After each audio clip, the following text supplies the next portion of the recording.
ونصلي على رسوله الكريم أما بعد فأعوذ بالله من الشيطان الرجيم بسم الله الرحمن الرحيم وَلَقَدْ أَهْلَكْنَا الْقُرُونَ مِنْ قَبْلِكُمْ لَمَّا ظَلَمُوا وَجَاءَتْهُمْ رُسُلُهُمْ بِالْبَيِّنَاتِ وَمَا كَانُوا لِيُؤْمِنُوا كَذَلِكَ نَجْزِي الْقَوْمَ الْمُجْرِمِينَ صدق الله العظيم وصدق رسوله النبي الكريم إن الله وملائكته يصلون على النبي يا أيها الذين آمنوا صلوا عليه وسلموا تسليما الصلاة والسلام عليك يا سيدي يا رسول الله وعلى آلك وأصحابك يا حبيب الله یا محبوب اللہ یا محمد رسول اللہ صلی اللہ علیہ وسلم۔ انتہائی واجب الاحترام قائد ما مرشد ما جانشین سلطان الفقر حضور حضرت سلطان محمد علی صاحب سرپرست اعلیٰ اصلاحی جماعت و عالمی تنظیم العارفین، تمام معزز و محترم مہمانان گرامی، بھائیوں بزرگوں، السلام علیکم ورحمۃ اللہ وبرکاتہ۔ آج کی یہ تقریب اصلاحی جماعت و عالمی تنظیم العارفین دربار عالیہ حضرت سلطان باہو رحمۃ اللہ علیہ برانچ شیخوپورہ کی جانب سے انعقاد پذیر ہے، اور آپ تمام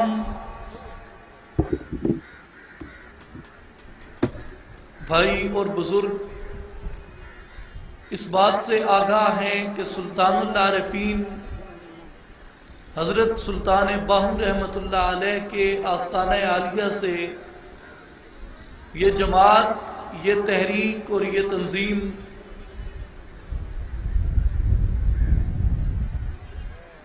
بڑے اعلیٰ منزہ عزائم کو لے کے، مقاصد کو لے کے آگے بڑھ رہی ہے، جن میں بنیادی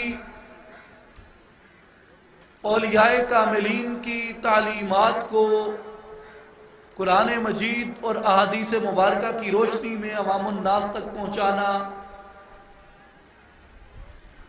اتحاد امت مسلمہ، استحکام اسلامی جمہوریہ پاکستان اور فلاح و تشکیل معاشرہ بنی نوع انسان، یہ وہ اعلیٰ مقاصد اور اعلیٰ نصب العین ہیں جن کو لے کے یہ تنظیم اور یہ تحریک حضور جانشین سلطان الفقر حضرت سلطان محمد علی صاحب کی قیادت میں آگے بڑھ رہی ہے۔ اور آج آپ کے پاس حاضر ہونے کا اور آپ کو یہاں اس محفل میں مدعو کرنے کا مقصد بھی یہی ہے کہ ہم اپنی حالت کا جائزہ لیں کہ ہم بطور قوم آج کس حالت میں کھڑے ہیں، اور اس بات کا بھی جائزہ لیں کہ جس حالت میں کھڑے ہیں کیا یہ حالت ٹھیک ہے، اگر ٹھیک نہیں ہے تو پھر اس حالت کو ٹھیک کرنے کی ہمارے پاس دوا کیا ہے، اور اس حالت کو ٹھیک کرنے کا ہمارے پاس طریقہ کیا ہے۔ حالت نہ مجھ سے چھپی ہوئی ہے، نہ آپ سے چھپی ہوئی ہے، نہ کسی اور سے پوشیدہ ہے۔ بطور مسلمان قوم اور بطور پاکستانی قوم اگر ہم اپنی حالت کا جائزہ لیں تو آپ دیکھیں پچھلی 1.5 صدی میں پوری دنیا کے اندر کم و بیش 1.5 کروڑ مسلمانوں کا قتل عام ہوا، جو تاریخ انسانی کا سب سے بڑا جینوسائٹ ہے،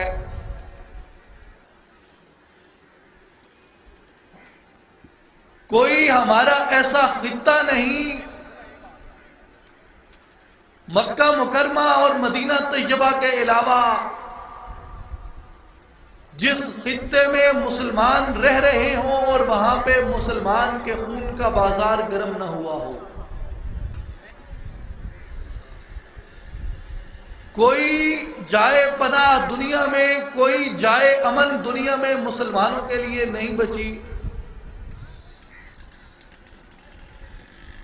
اور اس کے بعد جب ہم قدرتی آفات کی طرف، قدرتی مصیبتوں کی طرف دیکھتے ہیں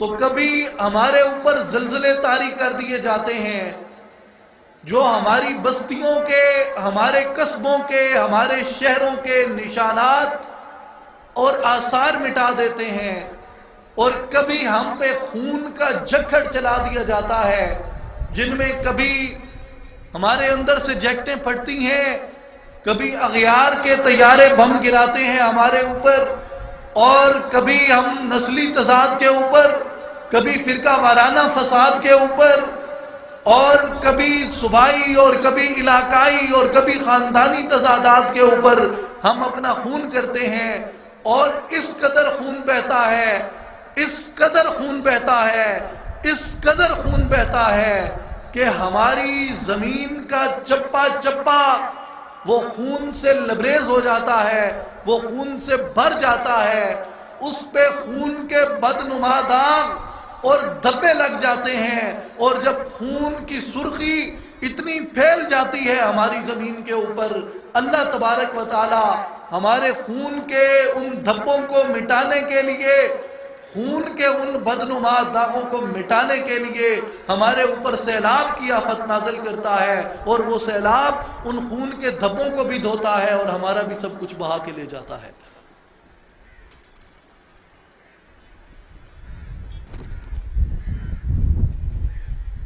اور اس حالت کو آپ اگر قرآن کریم کے تناظر میں دیکھیں تو ہماری یہ حالت ان اقوام سے مختلف نہیں جن اقوام کی ہلاکت اور تباہی کا ذکر اللہ تعالیٰ نے قرآن کریم میں کیا، کہ اللہ نے ان کو کس طرح ہلاک کیا اور کس طرح ان قوموں کو تہس نہس کیا اور کس طرح ان کے نشان اور آثار ختم کر دیے۔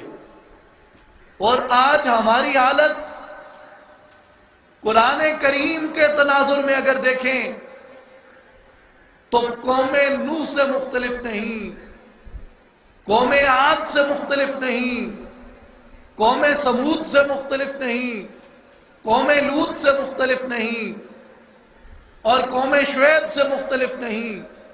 ہر وہ قوم جس پہ جس صورت میں بھی عذاب گزرا، جن جن صورتوں میں ان اقوام پہ مختلف عذاب بیتتے رہے، ان اقوام پہ مختلف عذاب مسلط ہوتے رہے، ہم پہ وہ تمام کے تمام عذاب مسلط ہیں۔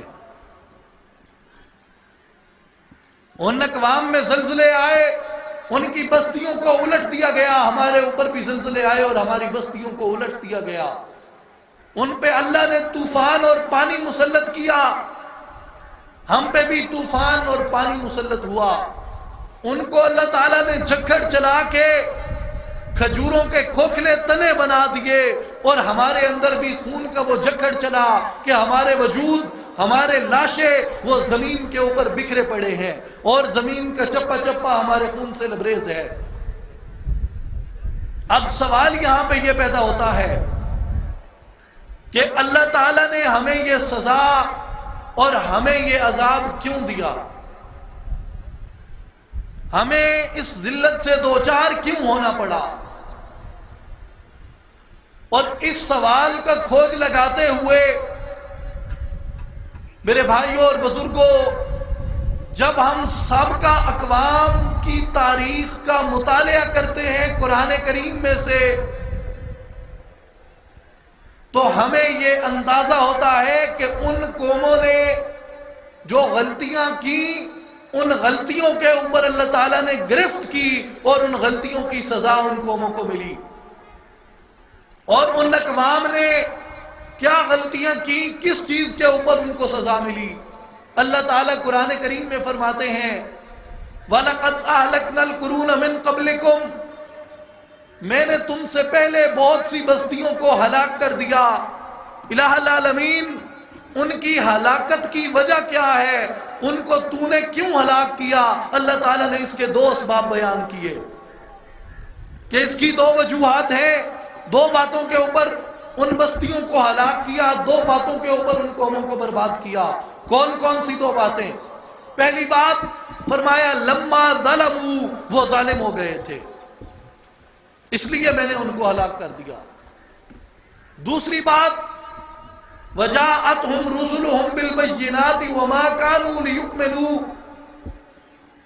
میں نے ان میں اپنے بندے بھیجے، اپنے پیغمبر بھیجے اپنی نشانیاں دے کے، لیکن وہ ایسے تھے ہی نہیں کہ میری نشانیوں کو مانتے.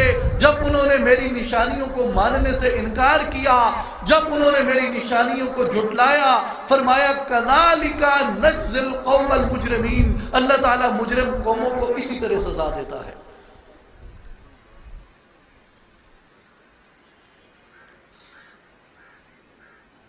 اب ان قوموں نے 2 جرم کیے اس آیت کریمہ کے مطابق. پہلا جرم لما ظلموا، انہوں نے ظلم کیا. دوسرا جرم انہوں نے اللہ کی نشانیوں کو جھٹلایا. میرے نوجوان بھائیوں، میرے نوجوان ساتھیوں، میرا سوال یہ نہیں کہ اس کے بعد ان اقوام کی حالت کیا ہوئی، یا ان کے نشان کدھر گئے، یا ان کے واقعے کی تفصیل کیا ہے. میرا سوال ان 2 جرائم جو اللہ نے قرآن میں بیان کیے، ان 2 جرائم کے تحت میرا سوال صرف یہ ہے کہ آج ہماری حالت جب ان اقوام کے مماثل ہے، ہم پہ انہی والی ذلت طاری ہے، ہم پہ انہی والا عذاب طاری ہے، کیا ہم انہی اقوام کے ان جرائم کا ارتکاب تو نہیں کر رہے؟ کیا ہم اسی غلطی کے مرتکب تو نہیں ہوئے جو غلطی ان اقوام نے کی؟ اور کیا ہم نے وہی جرم تو نہیں کیا جو جرم ان اقوام نے کیا؟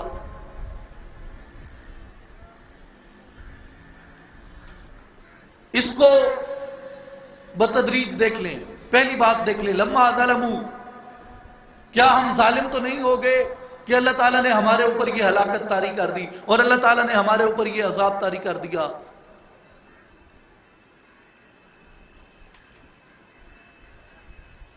کیوں؟ یہ دیکھنا کیوں ضروری ہے؟ اس لیے کہ ہمیں آج اس عذاب سے نجات چاہیے، ہمیں آج اپنے مرض کا دوا چاہیے. اور مرض کا دوا دیکھنے کے لیے کبھی کبھی کڑوی گولیاں بھی نگلنی پڑتی ہیں. حقائق بڑے تلخ ہوتے ہیں اور سچ بڑا کڑوا ہوتا ہے، لیکن حقائق کو تسلیم کرنا پڑتا ہے اور سچ بولنا پڑتا ہے. آپ ظلم کو دیکھیں، ظلم 2 طرح سے ہوتا ہے، کیونکہ ظلم کسی حق کے ساتھ کیا جاتا ہے، اور حق کی 2 قسمیں ہیں، ایک حقوق العباد اور دوسرا حقوق اللہ. اور آپ ان دونوں میں دیکھیں، پہلے حقوق العباد کو دیکھیں مختصراً کہ حقوق العباد میں ظلم کیا کیا ہیں. خون ناحق، قتل ناحق، یہ ظلم ہے. اور کیا یہ ظلم ہمارے معاشرے میں نہیں ہو رہا؟ معاشرتی ناہمواری، طبقاتی تقسیم، کسی مسکین کا حق مارنا، کسی غریب کا حق مارنا، کسی یتیم کا حق مارنا، کیا یہ ظلم نہیں ہے؟ اگر یہ ظلم ہے تو کیا یہ ظلم ہمارے معاشرے میں نہیں ہو رہا؟ آبرو ریزی، عصمت دری، کسی شریف النفس کی طرف، کسی تقدس مآب کی طرف میلی آنکھ سے دیکھنا، کیا یہ ظلم نہیں اس کی شرافت کے ساتھ؟ اور اگر یہ ظلم ہے تو کیا یہ ظلم ہمارے معاشرے میں نہیں ہو رہا؟ اسی طرح ذخیرہ اندوزی،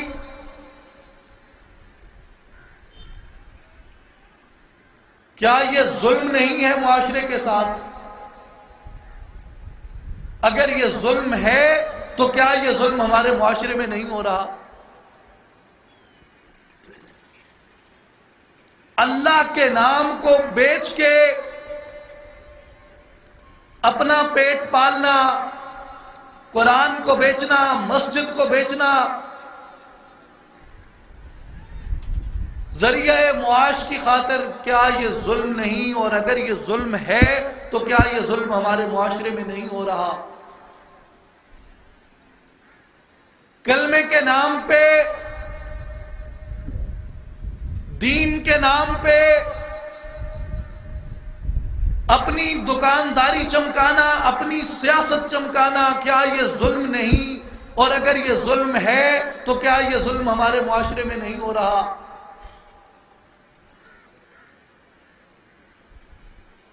یہ تو تھے حقوق العباد کے تحت آنے والی چیزیں۔ اب آپ حقوق اللہ کو دیکھیں،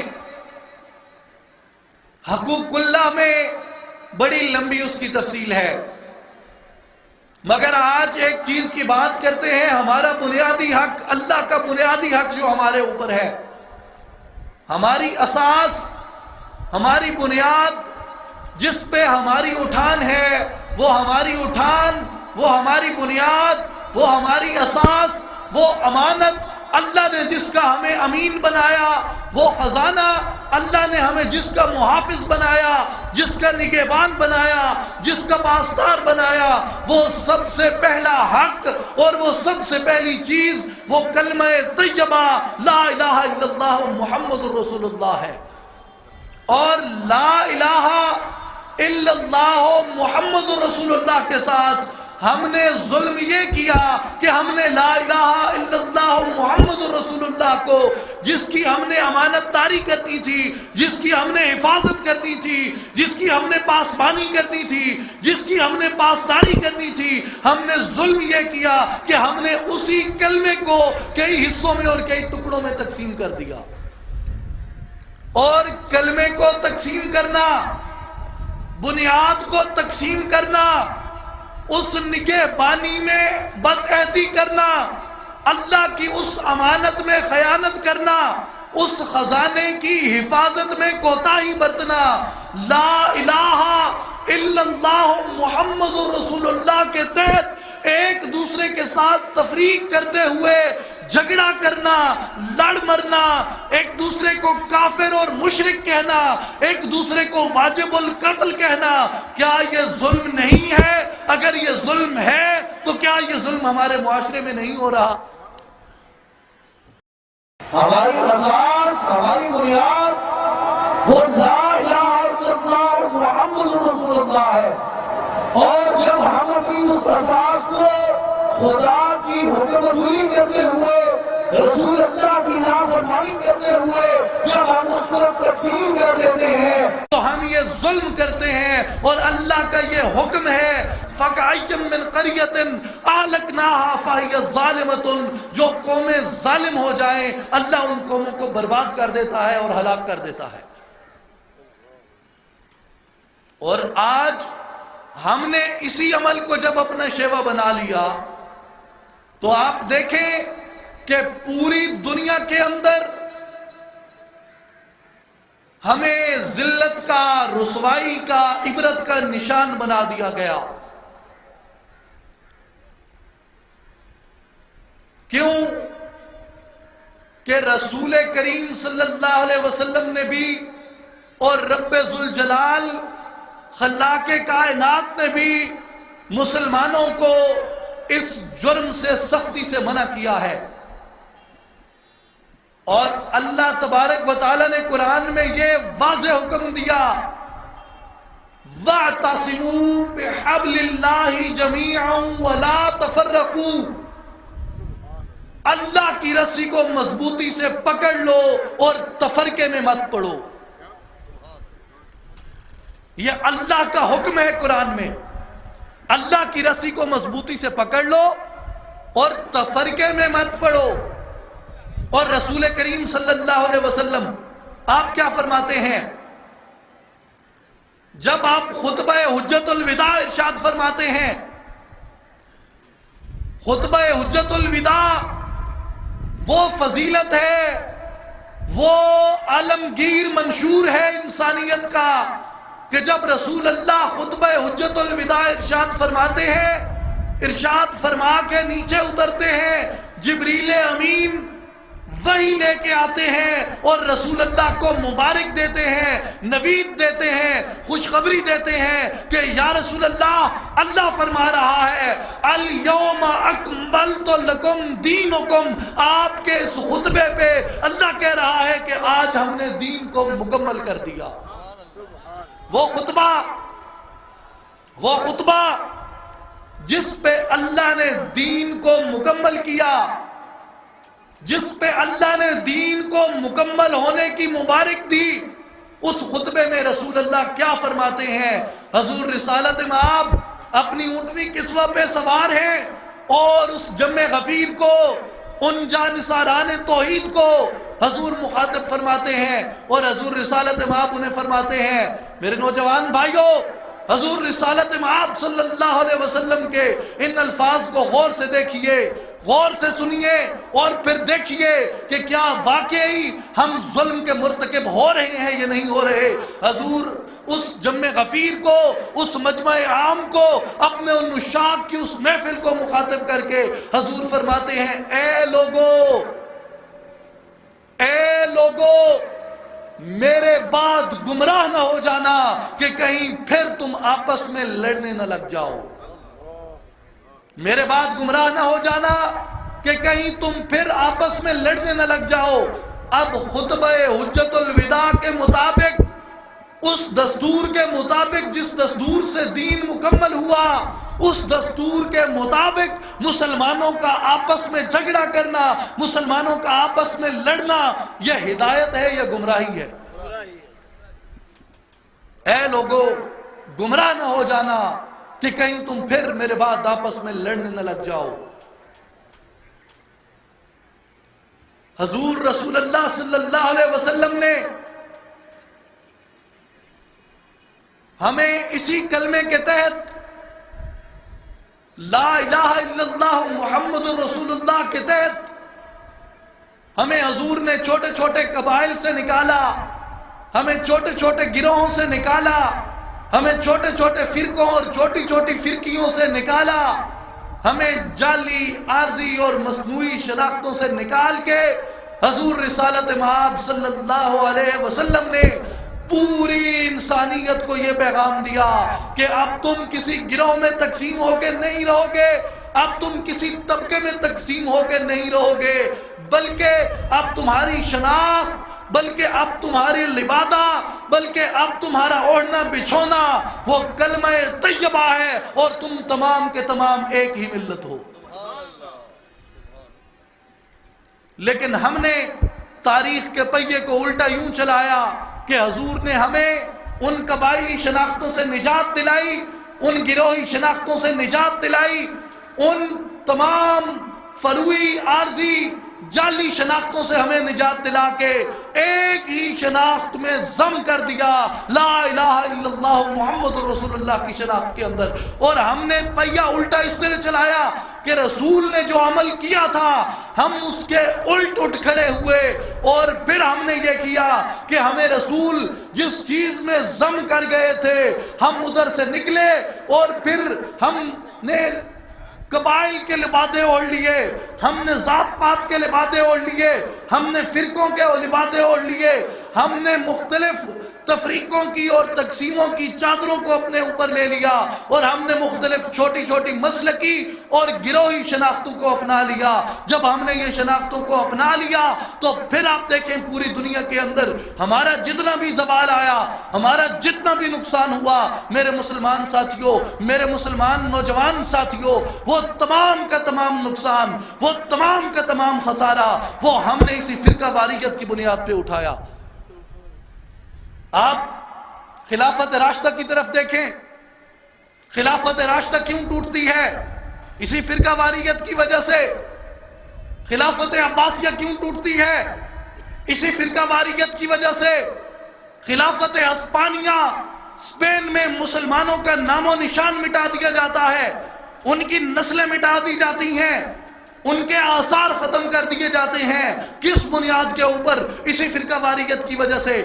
اور آخری سلطنت اسلامیہ، آخری خلافت اسلامیہ، خلافت عثمانیہ، اس کو کس بنیاد پہ توڑا گیا؟ اسے بھی اسی فرقہ واریت نے توڑا کہ جب حکیم الامت حضرت علامہ اقبال اس وقت کا سیاسی تجزیہ کرتے ہیں کہ خلافت عثمانیہ کو کون لپیٹ رہا ہے، خلافت کی بساط کو کون لپیٹ رہا ہے، تو حضرت علامہ وہ تجزیہ کرتے ہوئے کہتے ہیں کہ بیچتا ہے ہاشمی ناموس دین مصطفیٰ، خاک و خون میں مل رہا ہے ترکمان سخت کوش، کہ ترکمان سخت کوش کو مارنے والے، خلافت کی پیٹھ میں خنجر گھونپنے والے، وہ کوئی اغیار نہیں ہے، وہ اپنے ہی مسلمان ہیں جو اس خلافت کی بساط کو لپیٹ رہے ہیں، جو اس خلافت کو توڑ رہے ہیں۔ اور آج بھی اگر آپ اس دور حاضر کے اندر دیکھیں، جہاں جہاں بھی مسلمانوں پر مظالم ڈھائے جا رہے ہیں، وہ اسی صورت میں ڈھائے جا رہے ہیں کہ مسلمانوں کو مختلف طبقوں کے اندر تقسیم کیا گیا،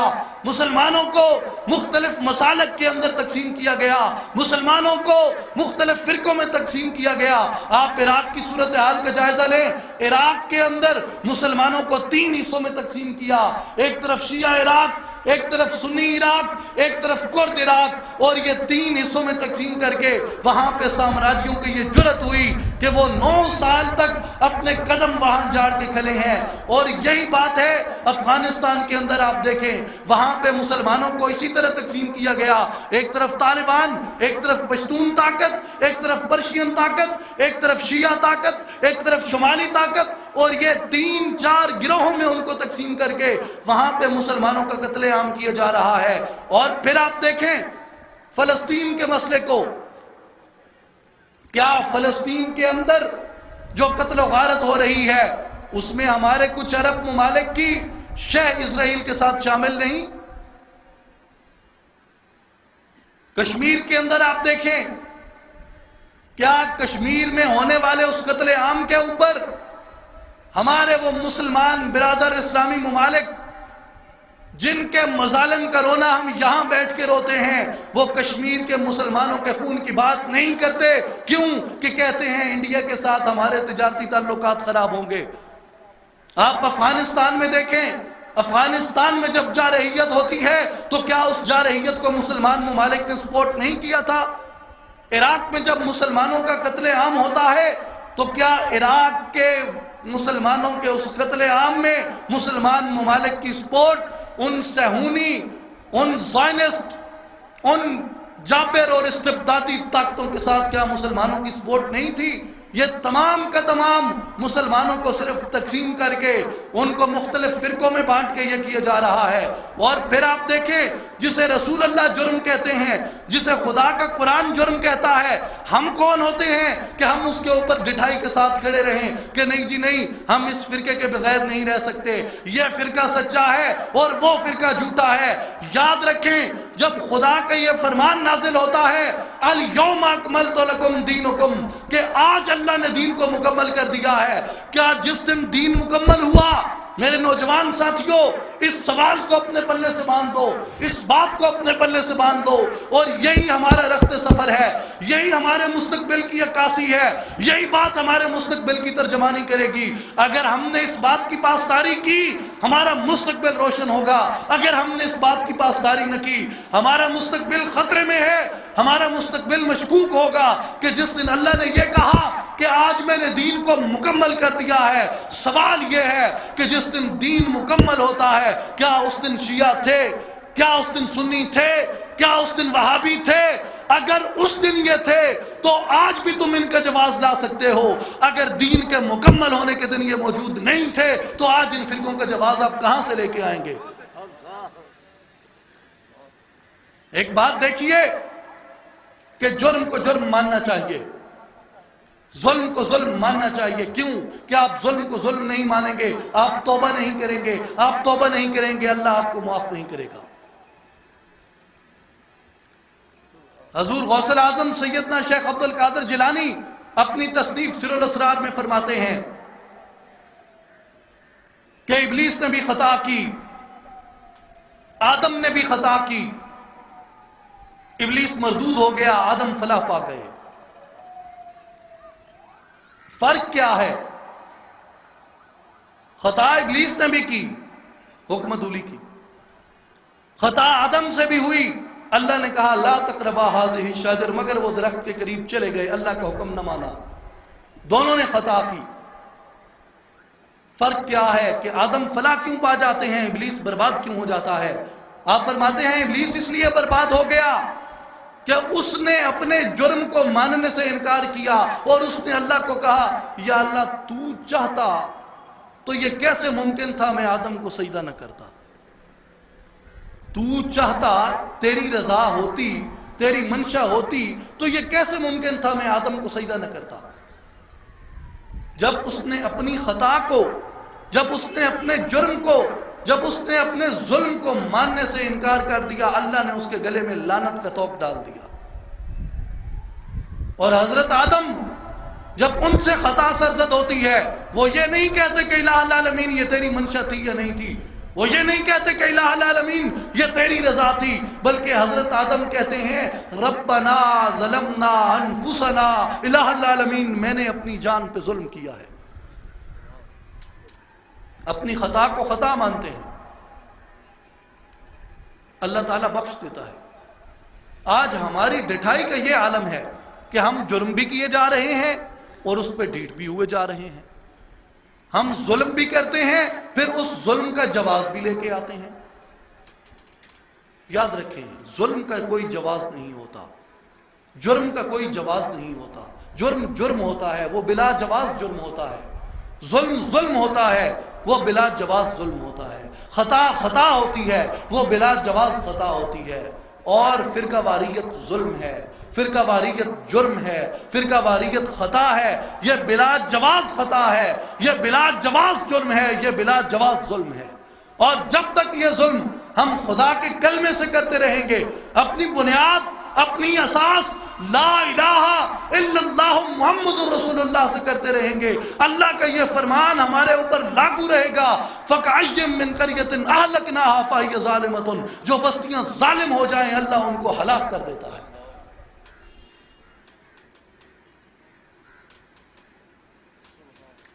اس لیے یہ فرقوں کے بت جو ہم نے اپنی آستینوں میں پال رکھے ہیں، یہ بت جو ہم نے پال رکھے ہیں، یہ وقت آ گیا ہے کہ ان طبقاتی تفریقوں کو، ان لسانی اور مذہبی بتوں کو، ان فرقوں کو، ان تفرقوں کو اب توڑنا ہوگا اور اس شناخت کی طرف جانا ہوگا جو شناخت ہماری ملت ہے، جو شناخت اسلام ہے، جو شناخت لا الہ الا اللہ محمد رسول اللہ ہے.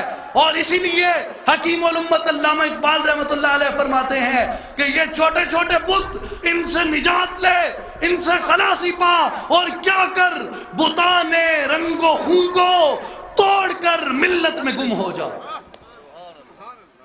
بتان رنگ و خون کو توڑ کر ملت میں گم ہو جا. نہ ایرانی رہے باقی، نہ تورانی نہ افغانی. کہ تیری شناخت وہ ایرانی ہونا نہیں، تیری شناخت وہ پٹھان ہونا نہیں، تیری شناخت سنی ہونا نہیں، تیری شناخت شیعہ ہونا نہیں، تیری شناخت وہابی ہونا نہیں، تیری شناخت مسلمان ہونا ہے، تیری شناخت لا الہ الا اللہ محمد رسول اللہ ہے. اور یہ بت ہیں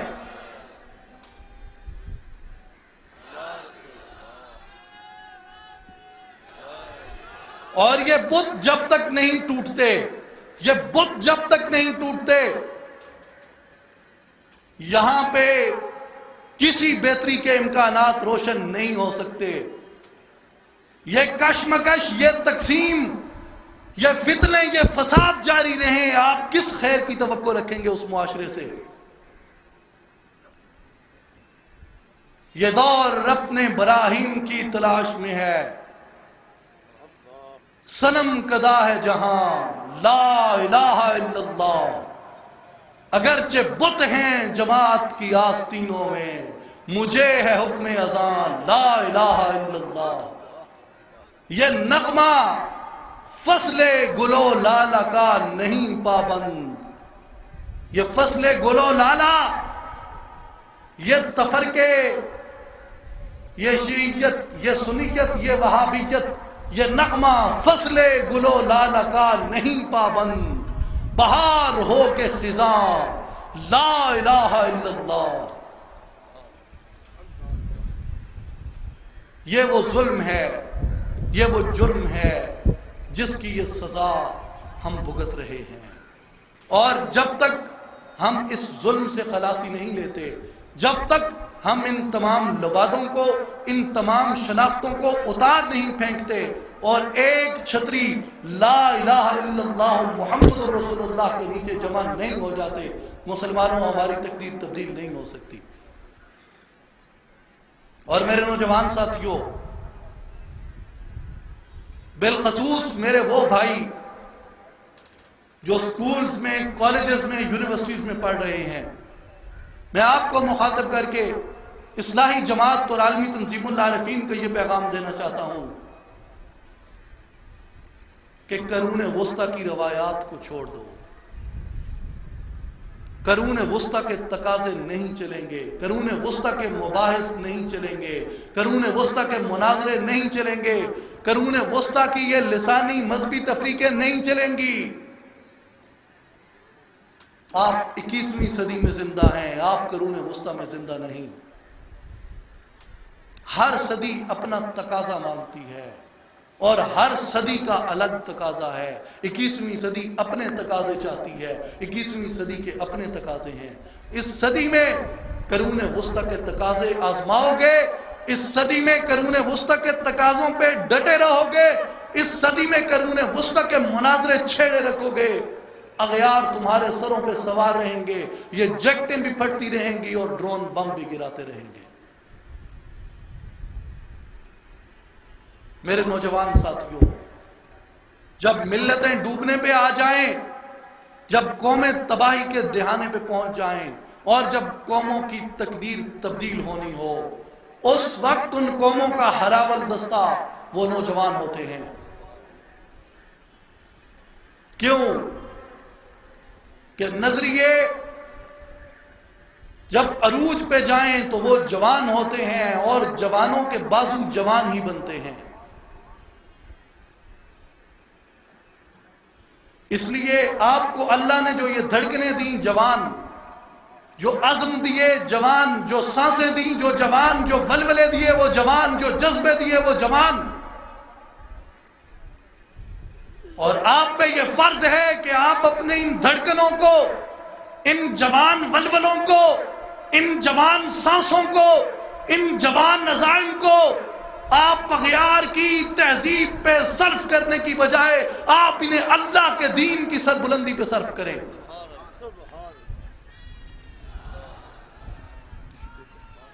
اور میرے بھائیوں، جب تک ہم اسے جرم نہیں مانیں گے، ہم توبہ نہیں کریں گے، جب تک ہم توبہ نہیں کریں گے، اللہ ہمارا یہ ظلم نہیں بخشے گا۔ یہ وقت ہے کہ ہم اپنے اس جرم کا انفرادی سطح پہ بھی، اجتماعی سطح پہ بھی اعتراف کریں کہ الہ العالمین، ہم نے تیری امت سے، ہم نے تیرے کلمے سے یہ ظلم کیا ہے، ہم اس سے تائب ہوتے ہیں۔ یہ ہمیں اجتماعی طور پہ بھی اور انفرادی طور پہ بھی ہمیں اس جرم کا اقرار کرنا ہے اور اللہ کی بارگاہ سے اس کی معافی طلب کرنی ہے۔ کسی سے مت ڈریں، کسی سے مت گھبرائیں. اللہ کا دین سر بلند رہنا ہے، سر بلند رہے گا. یہ فتنے یہ اٹھتے بھی رہے ہیں، دبتے بھی رہے ہیں، مگر 21ویں صدی کا سورج اسلام کی سر بلندی اور ملت کی یکجہتی کے ساتھ طلوع ہوا ہے. یہ قرون وسطیٰ کے پیدا کیے ہوئے فساد اللہ کے فضل و کرم سے آپ دیکھیں گے کہ یہ مٹ جائیں گے، مگر اس شرط پہ کہ ہم اس ظلم سے باز آ جائیں، کیونکہ اللہ ظالم بستیوں کو ہلاک کر دیتا ہے. اب آئیں اس آیت کے دوسرے حصے کی طرف. یہ تو ہماری وہ پہلی خطا ہے کہ جو اللہ نے کہا کہ میں ظالم بستیوں کو اجاڑ دیتا ہوں.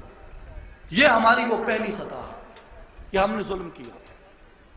دوسری بات، اللہ تعالیٰ نے فرمایا کہ وَجَاءَتْهُمْ رُسُلُهُمْ بِالْبَيِّنَاتِ وَمَا كَانُوا لِيُؤْمِنُوا. میں نے ان میں اپنے رسول بھیجے نشانیاں دے کے، لیکن وہ میری نشانیوں پہ ایمان نہ لائے. جب انہوں نے میری نشانیوں کو جھٹلایا، جب انہوں نے میری نشانی پہ ایمان نہ رکھا، جب انہوں نے میری نشانی پہ یقین نہ رکھا، جب انہوں نے میری نشانی کی تکذیب اور توہین کی، فرمایا کذالک نجزی القوم المجرمین. اللہ تعالیٰ مجرم قوموں کو اسی طرح سزا دیتا ہے. اب جس طرح ظلم پہ ہم نے یہ غور کیا کہ کیا ہم کسی ظلم کے مرتکب تو نہیں ہوئے. ایک لمحے کے لیے میرے پاکستانی بھائیوں اور دوستوں، بالخصوص میرے نوجوان ساتھیوں، آپ غور کیجئے کہ کیا ہم اللہ کی کسی نشانی کو جھٹلانے کے مرتکب تو نہیں ہوئے. کیا ہم نے اللہ کی کسی نشانی کی توہین تو نہیں کی. کیا ہم نے اللہ کی کسی نشانی کو جھٹلایا تو نہیں. آپ غور کیجئے، سوچئے کہ کس نشانی کو ہم نے جھٹلایا، کس نشانی کی ہم نے توہین کی، کس نشانی سے بدعہدی کے، بے وفائی کے ہم مرتکب ہوئے. ہم اس نشانی کو جھٹلانے کے مرتکب ہوئے اور ہم نے اس جرم کا ارتکاب کیا جو جرم حضرت صالح علیہ السلام کی قوم نے کیا تھا. جو جرم حضرت صالح علیہ السلام کی قوم نے کیا تھا. صالح علیہ السلام کی قوم کا جرم یہ تھا کہ قوم نے ایمان لانے کی جب بات کی تو انہوں نے شرط یہ رکھی کہ ہمیں کوئی معجزہ دکھایا جائے. معجزہ کیا ہو کہ جناب یہ پتھر کا پہاڑ ہے، اس سے کوئی جاندار چیز نہیں نکل سکتی. معجزہ یہ کریں کہ پتھر کے اس پہاڑ سے ایک جاندار اونٹنی نکلے اور چلتی ہوئی ہماری بستی میں آ جائے. اللہ کے نبی نے، اللہ کے پیغمبر نے، اللہ کے رسول نے ہاتھ اٹھائے، دعا کی اور معجزہ رونما ہوا کہ پتھر کا پہاڑ جس سے کسی جاندار کا نکلنا ناممکن تھا، اس پتھر کے پہاڑ سے اونٹنی نکلی اور چلتی ہوئی بستی میں آ گئی.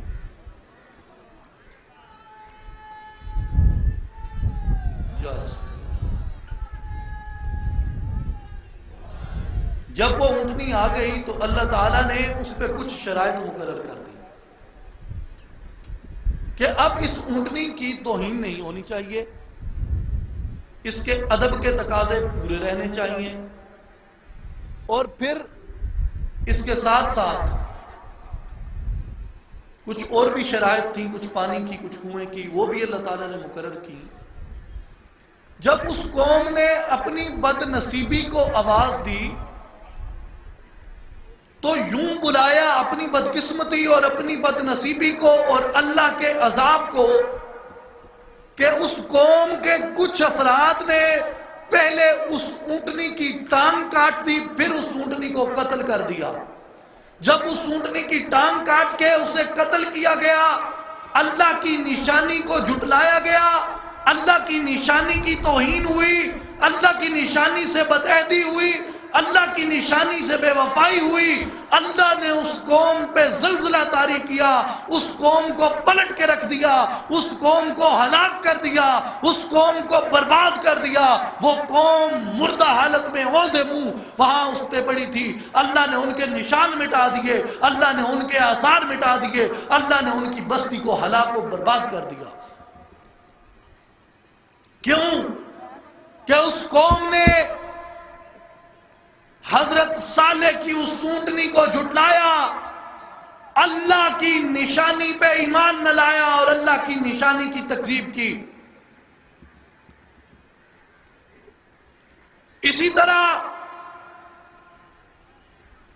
جب ہم اپنے اس جرم کی طرف دیکھیں کہ کیا ہم نے تو کوئی ایسا جرم نہیں کیا کہ ہم نے اللہ کی کسی نشانی کو جھٹلایا ہو، تو آپ دیکھیں قوم سمود نے، حضرت صالح کی قوم نے حضرت صالح کی اس اونٹنی کی جب توہین کی تو اللہ نے اس قوم کو برباد کر دیا۔ میرے پاکستانی بھائیوں اور بزرگوں، ہم نے بھی یہی ظلم کیا جو قوم سمود نے کیا کہ ہمیں اللہ تعالیٰ نے ایک نشانی عطا کی، ہمیں اللہ تعالیٰ نے ایک تحفہ عطا کیا، وہ تحفہ جو اللہ کے ولی، ایک مرد کامل، ایک عارف کامل کا خواب تھا، اور اس خواب کی تعبیر وہ حضرت صالح کی اس اونٹنی کی طرح رونما ہوتی ہے کہ مسلمانان ہند یہ سوچ نہیں سکتے تھے کہ فرنگی سامراج کے پہاڑ سے یا گاندھی سامراج کے پہاڑ سے ہمیں کوئی آزاد اسلامی مملکت مل سکتی ہے، لیکن وہی معجزہ رونما ہوا جو قوم سمود میں رونما ہوا۔ وہاں وہ اونٹنی ایک پہاڑ کو چیر کے نکلتی ہے، یہاں یہ پاکستان یہ دو پہاڑوں کو چیر کے نکل آیا۔ یہ پاکستان اللہ کی نشانی ہے اور حضرت صالح کی اونٹنی ہے، لیکن ہم اس کے ساتھ اسی بدعہدی کے مرتکب ہوئے جو بدعہدی قوم سمود نے اس اونٹنی سے کی تھی۔ پہلے اس کی ٹانگ کاٹی اور پھر اسے قتل کر دیا۔ ہم نے بھی اسی ملک کی اسی طرح توہین کی کہ ہم نے پہلے اس کے ایک حصے کو کاٹ کے الگ کر دیا اور دوسرے حصے کے استحکام کے اندر پہ ہو گئے۔ اور یہ وہ جرم ہے کہ اللہ تعالیٰ نے قرآن میں بارہا کہا، کئی مقامات پہ کہا کہ میری نشانیوں کو جھٹلاؤ گے تو ہلاک کر دیے جاؤ گے۔ والذین کذبوا بآیاتنا، جو میری نشانیوں کو جھٹلاتے ہیں، سنستدرجہم من حیث لا یعلمون، میں انہیں ادھر سے پکڑتا ہوں جدھر سے وہ بے خبر ہوتے ہیں، انہیں ہلاک کر دیتا ہوں، انہیں برباد کر دیتا ہوں، کیونکہ وہ میری نشانی کو جھٹلاتے ہیں اور میں اپنی نشانی کی توہین برداشت نہیں کرتا۔ وَبِالْبَيِّنَاتِ وَمَا كَانُوا لِيُؤْمِنُوا، جو میری نشانیوں پہ ایمان نہیں لاتے، كَذَلِكَ نَجْزِي الْقَوْمَ الْمُجْرِمِينَ، میں مجرم قوموں کو اسی طرح بدلہ لیتا ہوں۔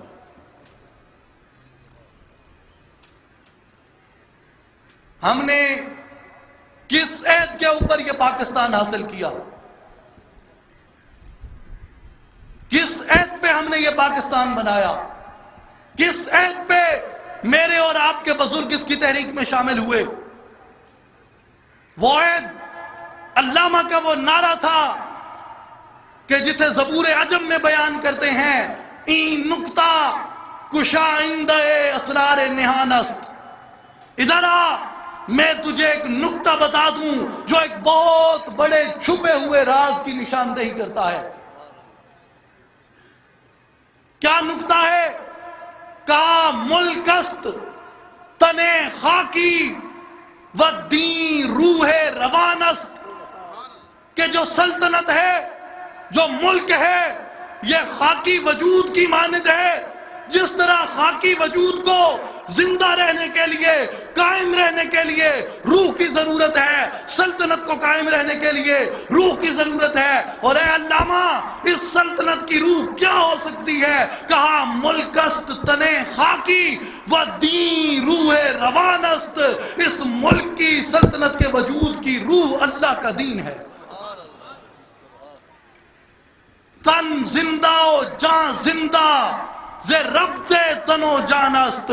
تن کی بقا، بدن کی بقا روح سے ربط پہ مشروط ہے، اور روح کا دوام وہ بدن سے ربط پہ مشروط ہے۔ روح کو بدن سے علیحدہ کر دو، بدن کو روح سے علیحدہ کر دو، وہ بدن میت کہلاتا ہے، وہ بدن زیر خاک ہو جاتا ہے، اس بدن کو زمین میں دفنا دیا جاتا ہے۔ اور جب ہم نے اس ملک سے، اس سلطنت سے یہ بدعہدی کی کہ اس کے نظریے کی نگہبانی چھوڑ دی اور وہ درہ چھوڑ دیا جس درے پہ ہمیں بطور قوم معمور کیا گیا تھا، اللہ کے دین کے اس نظریے کے اس درے پہ، کہ جہاں ہمیں ٹھہرنا تھا، جہاں ہمیں پہرا دینا تھا، لیکن ہم نے وہ پہرا نہ دیا، ہم نے اس نظریے کو چھوڑ دیا۔ اور اس کے بعد پہلے ہم نے یہاں پہ کمیونزم لانے کی کوشش کی، پھر سوشلزم لانے کی کوشش کی، پھر سیکولرزم لانے کی کوشش کر رہے ہیں۔ یاد رکھیں، یاد رکھیں، آزما لیں اس بات کو، آزمائی ہوئی بات ہے۔ تاریخ اس بات کی گواہی دیتی ہے کہ اس نظریے سے جب ہم ہٹے، ہمارا ایک حصہ کٹ کے علیحدہ ہو گیا، ہمارے ایک حصے میں بغاوت شروع ہو گئی۔ کیوں؟ ہم نے انہیں کس نعرے پہ اکٹھا کیا تھا؟ ہم نے انہیں کس نعرے پہ اپنے ساتھ بلایا تھا؟ جب پاکستان کی تحریک چلی، آپ کے اور میرے بزرگوں کا نعرہ کیا تھا؟ ہم کیوں یہ پاکستان لے رہے ہیں؟ پاکستان کا مطلب کیا؟ پاکستان کا مطلب کیا؟ پاکستان کا مطلب کیا؟ اس نعرے پہ ہم نے یہ مملکت حاصل کی۔ ملک است تن خاکی و دین روح روان است۔ تن زندہ و جان زندہ ز ربط تن و جان است۔ با خرقہ و سجادہ و شمشیر و سنا خیز از خواب گراں، خواب گراں، خواب گراں خیز، از خواب گراں خیز۔ کہ اس گہری نیند سے اٹھو، اس گہری نیند سے اٹھو، اس گہری نیند سے اٹھو۔ کیوں؟ کہ تم اس نیند میں ڈوب کر اللہ کی نشانی کو جھٹلا رہے ہو، اللہ کے تحفے سے بدعہدی کر رہے ہو، حضرت صالح کی اونٹنی کو قتل کر رہے ہو، اس کی ٹانگیں کاٹ رہے ہو۔ تم پہ عذاب کیوں نہ مسلط ہو؟ تم پہ زلزلے طاری کیوں نہ ہو؟ تم پہ سیلاب کیوں نہ آئے؟ تمہارے اندر خون کی ندیاں کیوں نہ بہہ جائیں؟ کیوں؟ کہ تم اللہ کے دین سے، تم کلمہ طیبہ سے بدعہدی کے مرتکب ہوئے ہو۔ اور والذین کذبوا بآیاتنا، جو اللہ کی نشانیوں کو جھٹلاتا ہے، سنستدرجہم من حیث لا یعلمون، اللہ اسے ادھر سے پکڑتا ہے جدھر سے اسے خبر بھی نہیں ہوتی۔ اور سن لیں، دیکھیں، اسی سرزمین کی تاریخ ہے۔ میرے بہت سے بزرگ، میرے سینئرز یہاں پہ تشریف فرما ہے۔ پٹھانوں کا اور پنجابیوں کا جھگڑا یہ 6 دہائیوں سے نہیں، اس کی تاریخ 6 صدیوں سے بھی زیادہ ہے۔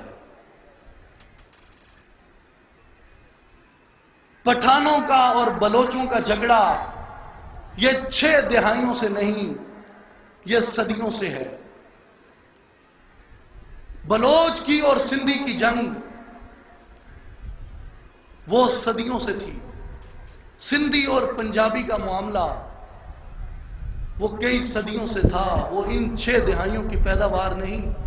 یہ قبائل ہمیشہ سے متحارب اور متصادم رہے اور ایک دوسرے کو فتح کرتے رہے۔ بنگالی، ان کا کوئی رشتہ ادھر نہ تھا، ہمارا کوئی رشتہ ادھر نہ تھا، کوئی زمینی رابطہ نہیں۔ ہم کس چیز کے اوپر اکٹھے ہوئے اور وہ ہم سے کٹ کے الگ کیوں ہوئے؟ ہم اکٹھے ہوئے، پاکستان کا مطلب کیا؟ لا الہ الا اللہ۔ اور دوسرا جو ہمارا نعرہ تھا کہ تیرا میرا رشتہ کیا؟ تیرا میرا رشتہ کیا؟ تیرا میرا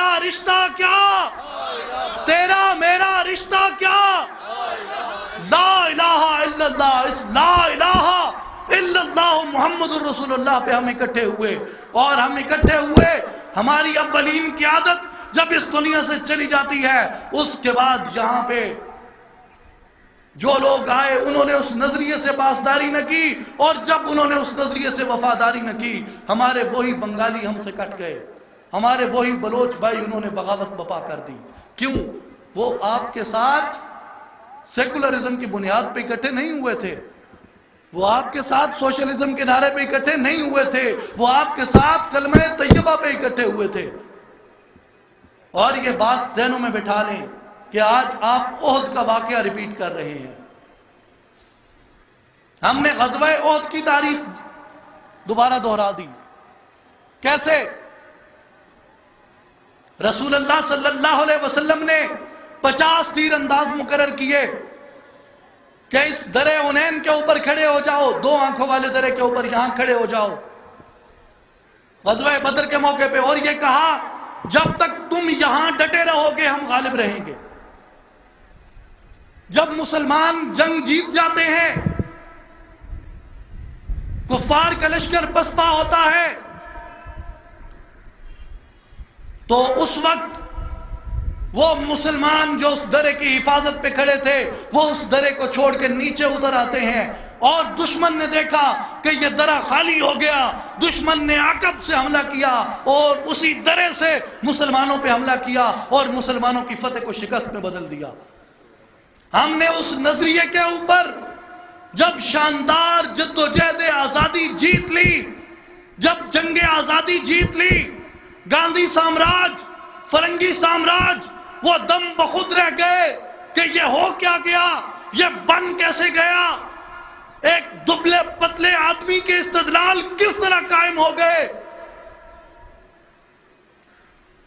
تو اس کے بعد ہم نے جب یہ جنگ جیت لی تو اس نظریے کا وہ درہ، نظریے پاکستان کا وہ درہ، اس درے کو چھوڑ کے ہم نیچے اترے اور ہمارے دشمن نے دیکھا کہ نظریے کا درہ خالی ہو چکا، عقب سے حملہ کیا اور ہماری فتح کو شکست میں تبدیل کر دیا.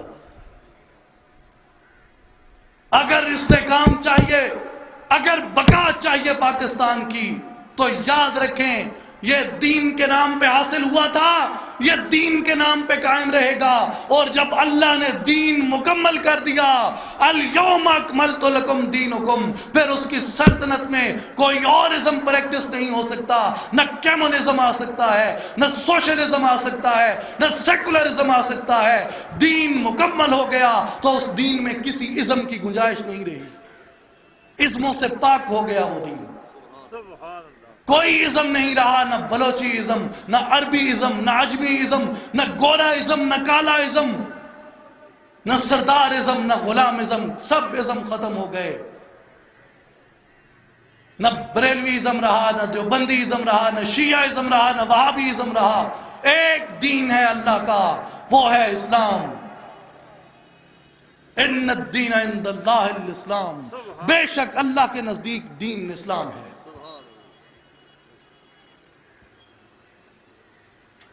مگر ہمارے ہاتھوں سے بعد میں فسانہ گریوں سے وہ امید کا پرچم، وہ یقین کا دامن چھین لیا گیا. جو پرچم، جو دامن مومن کی وراثت ہے، مومن کی شان ہے، مومن کی شناخت ہے.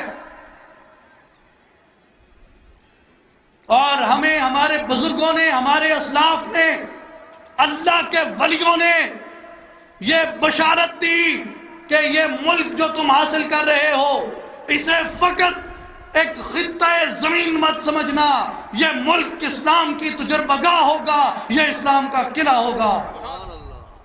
لیکن بعد میں جب یہ مختلف ازم یہاں پہ گھسے تو ہم سے یقین کا یہ دامن چھوٹ گیا جو مومن کو وراثت میں ملتا ہے. یقین، امید کو دیکھیے. میرے نوجوان ساتھیوں میں ایک آخری واقعہ عرض کروں گا. آخری بات غور سے سنیے کہ رسول اللہ صلی اللہ علیہ وسلم مکہ سے ہجرت کرتے ہیں مدینہ کی طرف، اور کفار آپ کی تلاش میں نکلتے ہیں، اور تلاش کرتے کرتے آتے ہیں جب تو نہیں پا سکتے حضور کو. صرف ایک شخص حضور کے نقش قدم پہ حضور کے پیچھے پہنچ جاتا ہے، اور آ کے جب للکارتا ہے، مصطفیٰ کریم نظر فرماتے ہیں پیچھے مڑ کے، تو اس شخص کا سراقہ کا گھوڑا گھٹنوں تک وہ زمین میں دب جاتا ہے. گھوڑے سے اترتے ہیں، آتے ہیں، خدمت میں حاضر ہوتے ہیں، نظر کرم ہوتی ہے، سراقہ ہلکا بگوش اسلام ہو جاتے ہیں اور حضور کے ہاتھ پہ اسلام قبول کرتے ہیں. اور حضور چل رہے ہیں، سراقہ ساتھ ہیں، چلتے چلتے چلتے چلتے حضور حضرت سراقہ کو مخاطب کر کے فرماتے ہیں، اے سراقہ وہ منظر دیکھ، اے سراقہ غور کر، وہ نظارہ کیسا ہوگا جب تیرے ہاتھوں میں شاہ ایران کے کنگن ہوں گے. اور اس وقت حالت یہ ہے کہ حضور کفار کے مظالم سے تنگ آ کے مکہ سے مدینہ جا رہے ہیں.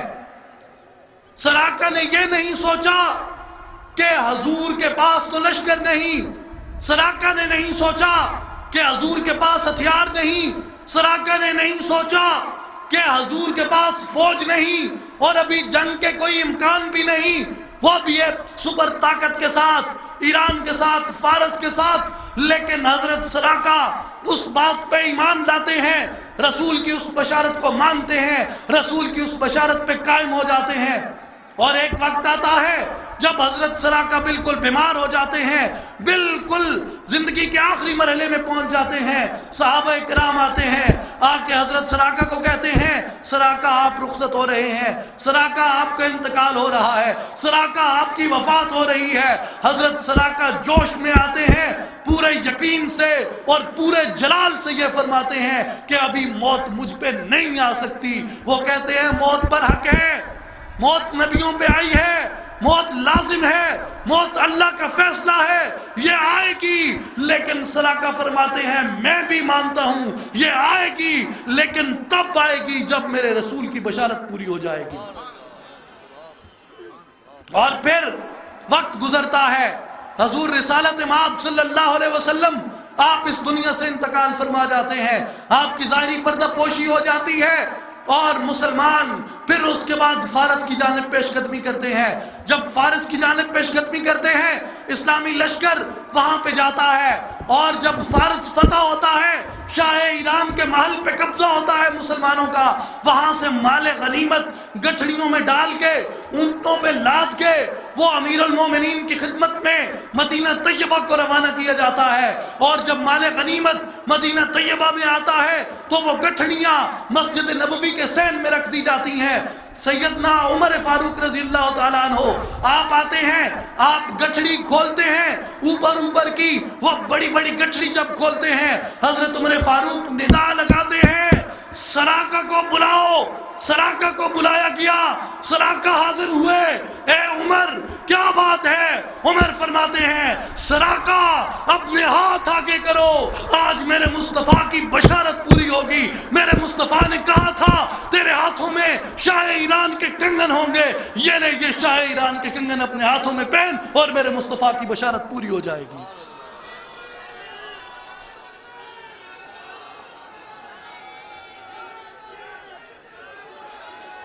یاد رکھیں یہ پاکستان بھی، اس کی تکمیل بھی یہ اس وقت کے شاہ ایران کے کنگن ہے جو اللہ تعالیٰ نے اس خطے کے باسیوں کے ہاتھوں میں دینے ہیں. یہ اللہ کے ولیوں کا پیغام ہے، یہ اللہ کے ولیوں کی بشارت ہے. اور ہمیں اگر آج کسی چیز سے مار پڑ رہی ہے، آج کسی چیز سے نیچا آ رہا ہے، تو وہ فقط اس سے کہ ہمارے ہاتھوں میں سراقہ کے یقین کا وہ دامن نہیں ہے، ہمارے ہاتھوں میں سراقہ کی امید کا وہ پلو نہیں ہے، ہمارے ہاتھوں میں سراقہ کا وہ ایمان نہیں ہے جو ایمان ہمیں حضرت سراقہ سے ورثے میں ملا ہے۔ اگر آج بھی جیسے اقبال نے کہا اگر ہو جائے اس بے کرے خاکی میں یقین پیدا تو کر لیتا ہے یہ بالوں پرے روح الامی پیدا، لیکن شرط یہ ہے کہ اس بے کرے خاکی میں یقین کو پیدا کیا جائے۔ جب تک اس پیکر خاکی میں یقین نہیں آتا، جب تک امید نہیں آتی، جب تک استقلال نہیں آتا، جب تک اعتماد نہیں آتا، جب تک اللہ کی ان نشانی کے اوپر، جب اللہ کے ولیوں کی اس بشارت پہ اوپر ہمارا وہ ایمان پختہ نہیں ہوتا، میرے بھائیوں، میرے بزرگوں، میرے نوجوان ساتھیوں، آپ یقین کیجئے کہ اس وقت تک ہماری تقدیر نہیں بدل سکتی، لیکن آج اگر ہم وہ سراقہ کے ایمان کا دامن پکڑ لیں، وہ سراقہ کے یقین کا دامن پکڑ لیں، حضرت سراقہ کی امید کا دامن پکڑ لیں، تو ہمارے بزرگوں نے جو کہا وہ انشاءاللہ سچ ہوگا، وہ انشاءاللہ سچ ہوگا، وہ انشاءاللہ پورا ہوگا۔ یہ پاکستان، یہ اسلام کی تجربہ گاہ ہوگا، یہ پاکستان، یہ اسلام کا قلعہ ہوگا، یہ پاکستان، یہ امت مسلمہ کی قیادت کرے گا، اور یہی اسلام آباد دارالخلافت ہوگا، اور اسی سے ورلڈ آرڈر جاری ہوں گے، اور یہ اسلام آباد دنیا کی سپر طاقت ہوگا۔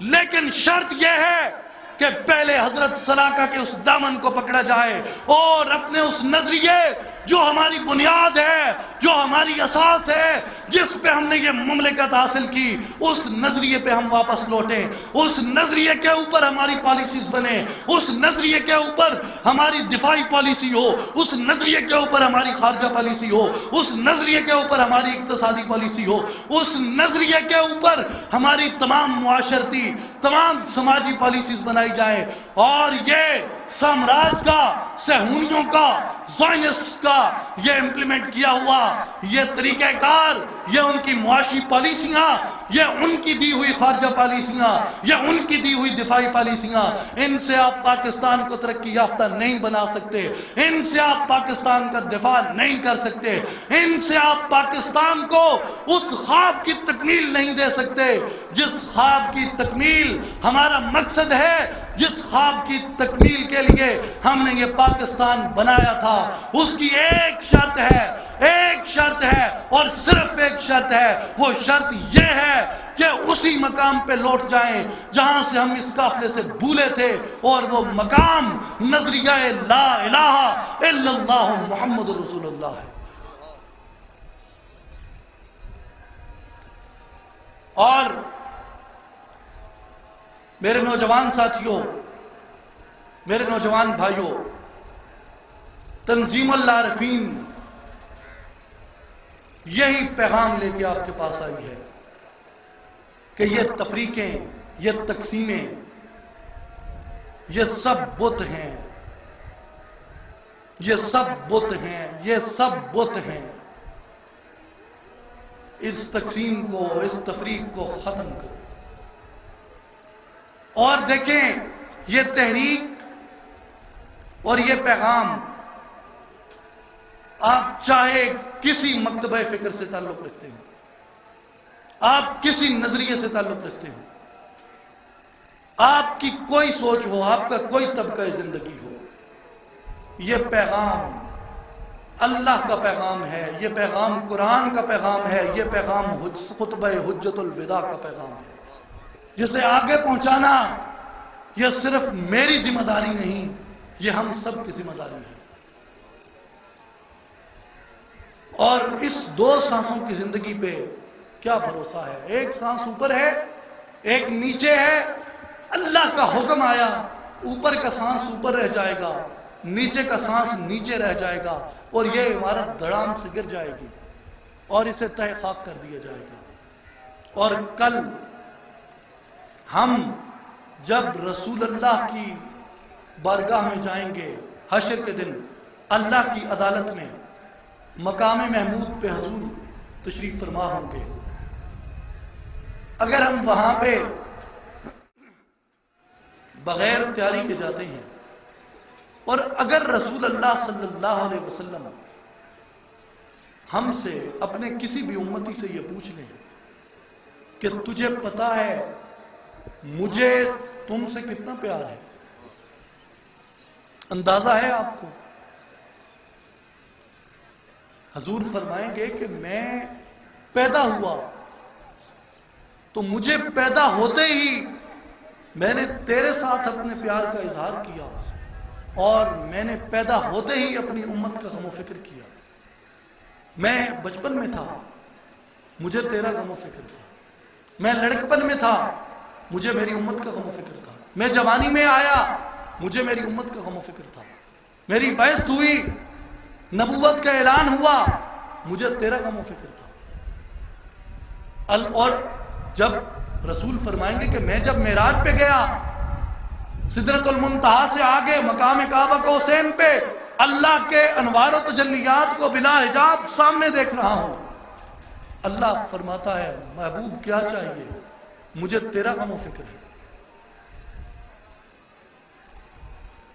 میں جب رخصت ہونے لگا دنیا سے، مجھے تیرا غم و فکر ہے۔ تو جس زمانے میں تھا،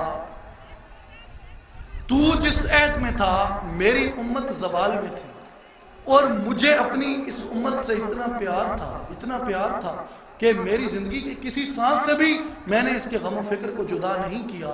تم نے میری امت کی خاطر کیا کردار ادا کیا؟ صرف اتنا سوچ لیں کہ حضور کے اس سوال کا جواب ہم حشر کے دن کیا دیں گے؟ بس کیا ہم نے تیاری کی ہے؟ وہاں پہ ہم کیا کہیں گے حضور کی بارگاہ میں؟ یا رسول اللہ صلی اللہ علیہ وسلم، مجھے تو احساس نہیں تھا کہ آپ کی امت پہ اتنا کڑا وقت آ چکا ہے، آپ کی امت پہ اتنے زوال کا وقت ہے۔ یا رسول اللہ، میں تو یہی سمجھ رہا تھا کہ اسی فرقہ واریت میں اور اسی فرقہ بندی میں اور اسی گروہ بندی میں اس امت کی بقا ہے۔ یہ جواب دو گے حضور کی بارگاہ میں؟ کیا جواب دو گے؟ یا رسول اللہ، مجھے تو احساس ہی نہیں تھا آپ کی امت تو آپ کی ذمہ داری تھی، میری ذمہ داری تو میرے اپنے پیٹ کی پوجا تھی، میں وہ کر رہا تھا۔ یہ کہیں گے حضور کی بارگاہ میں؟ کیا کہیں گے؟ جواب کیا دیں گے؟ یا رسول اللہ، میرے زمانے میں سود کا کاروبار بڑا اچھا تھا، میں نے کہا بال بچے کی روزی کمائی کے لیے تھوڑا سا یہ کاروبار بھی کر لیا جائے۔ مجھے تو آپ کی امت کا کوئی غم و فکر نہیں تھا۔ یہ جرت ہے، یہ کہہ لو گے حضور کی بارگاہ میں؟ یہ تیاری کر رہے ہیں ہم حضور کی بارگاہ میں جانے کی؟ کیا تیاری ہے ہماری وہاں جانے کی؟ اور ہم یہاں بیٹھ کے دعائیں مانگتے ہیں، یا اللہ حضور کی زیارت نصیب فرما، یا اللہ حضور کی زیارت نصیب فرما۔ آمین۔ اللہ تعالی ہم تمام مسلمانوں کو حضور کی زیارت نصیب فرمائے، لیکن خدا کرے کہ حضور کی زیارت نصیب ہو اور حضور سب سے پہلے یہ سوال کریں کہ میری امت کے لیے تیرا کیا کردار ہے؟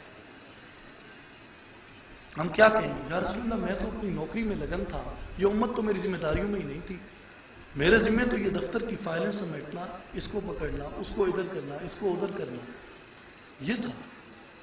یہ جواب ہوگا حضور کی بارگاہ؟ یا رسول اللہ، مجھے تو اپنے ووٹروں کی فکر تھی، کسی پہ جھوٹا پرچہ کروانا تھا، کسی کو کچہری میں بدوانا تھا، کسی کو ادھر کرنا تھا، کسی کے حق پہ قبضہ کرنا تھا، کسی کا حق میں نے مارنا تھا، کسی کے پلاٹ پہ قبضہ تھا، کسی یتیم سے زیادتی کرنی تھی، مجھے تو پرواہ ہی نہیں تھی اس امت کے غم و فکر کی۔ یہ کہیں گے حضور کی بارگاہ میں؟ یہ تیاری ہے ہماری حضور کی بارگاہ میں جانے کی؟ یہ تیاری ہے ہماری اللہ کی عدالت میں جانے کی؟ کیا تیاری ہے ہماری؟ کیا کیا ہے ہم نے؟ ظلم تو وہ ہم کرتے ہیں، اس کی نشانیوں کو جھٹلانا تو وہ ہم جھٹلاتے ہیں۔ کون سا منہ لے کے ہم جائیں گے؟ میرے بھائیوں، میرے نوجوان ساتھیوں، در جوانی توبہ کردن شیوائے پیغمبری، جوانی میں توبہ کرنا، جوانی میں اپنی لو اللہ سے لگانا، یہ انبیاء کی سنت ہے، یہ پیغمبروں کا شیوا ہے۔ وقت پیری گرگ ظالم نی شود پرہیزگار، بڑھاپے میں تو بھیڑیا بھی ظلم کرنا چھوڑ دیتا ہے، تو سدھر گیا تو کیا ہو جائے گا؟ میرے نوجوان ساتھیوں، آج تنظیم العارفین اصلاحی جماعت یہی پیغام لے کے آپ کے پاس آئی ہیں کہ خدا را اٹھیں اور حضور کی بارگاہ میں جانے کی، اللہ کی عدالت میں جانے کی وہ تیاری کریں، اور ہم نے جو ظلم اپنا رکھا ہے، کلمے کو تقسیم کر کے اس ظلم کو چھوڑیں، اس تقسیم کو چھوڑیں، اس تفریق کو چھوڑیں، اور اللہ کی نشانیوں کو ہم جھٹلاتے ہیں، انہیں جھٹلانا چھوڑ دو۔ اور اللہ کے نام پہ جو ملک حاصل کیا تھا اس ملک کے ساتھ وفا کرو، اللہ کے اس دین سے وفا کرو، اور اللہ کے دین کا وہ نظریہ جو دائمی ہے، عالمگیر ہے، جس کے تجربے کے لیے یہ سلطنت حاصل کی تھی، اس کے بغیر یہ نہ باقی رہا نہ یہ رہ سکتا ہے۔ ایک ہی شرط پہ رہ سکتا ہے کہ اس دین کا نفاذ اس میں 21ویں صدی کے تقاضوں کے مطابق کیا جائے، اور اس لیے ہمیں اٹھنا ہوگا، بات کرنی ہوگی۔ آپ اس مشن کو لے کے، اس پیغام کو لے کے اپنے محلے میں جائیں، اپنے گھروں میں جائیں، اپنے عزیز و اقارب کے پاس جائیں، ان کو جا کے آپ اس چیز کے اوپر بتائیں کہ خدا کا قرآن کیا کہتا ہے، ظلم مت کرو۔ اور کلمے کو تقسیم کرنا، فرقہ واریت میں پڑ جانا، یہ سب سے بڑا ظلم ہے، اور ظالم کی سزا یہ ہے کذالک نجزی القوم المجرمین۔ اللہ تعالیٰ مجرم قوموں سے یہی بدلہ لیتا ہے کہ ان کو ہلاک کر دیتا ہے۔ اللہ تعالیٰ ہم سب کو عمل کی توفیق عطا فرمائے۔ وآخر دعوانا ان الحمد للہ رب العالمین۔